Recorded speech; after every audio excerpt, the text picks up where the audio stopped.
এই বয়সে বিকালবেলা রিক্সাটাকে উনি হাত দিয়ে টেনে টেনে ব্রিজের উপর উঠতেছিল। এটা কোনোভাবে পসিবল ছিল না। তারপর অনেকটা কষ্ট করে উনি এতটা দূর আসছে। পরে দেখলাম যে ব্রিজের টোল প্লাজা থেকে উনি এই পর্যন্ত আস্তে আস্তে উনি হাঁপাই গেছে। এখন বললাম যে কাকা একটু দাঁড়ান, যদি কোনো একটা রিক্সা আসে তাহলে ওনাকে বলে আমরা আপনাকে হেল্পটা করে দিই। তারপরে আর কি করার, আমাদের কাছে পানি ছিল, ওনাকে জিজ্ঞেস করলাম পানি খাবেন নাকি, উনি বললো দিতে, দিলাম। ওনার কষ্টটা ভিডিওতে দেখা যাচ্ছে না, তবে ওনার কষ্টটা উনি যখন আসতেছিল আমি দূর থেকে দেখতেছিলাম। এখন আর কি করার, কোনো রিক্সা পাচ্ছিলাম না, তাই চিন্তা করলাম আমরাও তো মাঝপথে যাবো, কারণ এই জায়গাটায় বাতাস নাই। এই কথা চিন্তা করে কাকাকে বললাম আপনি রিক্সায় উঠে বসেন, আমরা পিছন দিয়ে আপনার রিক্সাটাকে ধাক্কা দিই। সে তো কোনোভাবেই মানে না, রিক্সায় উঠে বসবেই না। উনি বলতেছে যে আপনারা ধাক্কা দিলে আমিও হাইটেই যাব।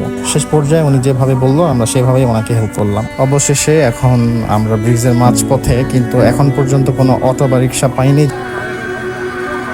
অবশেষে কাকারে বিদায় দিলাম। হ্যাঁ, আমরা ফসল না, আমরা সফল। তবে অনেক কষ্টের পরে ওইটা কই তুই যেমন দেখছেন লাস্টে লাইটটা দেখা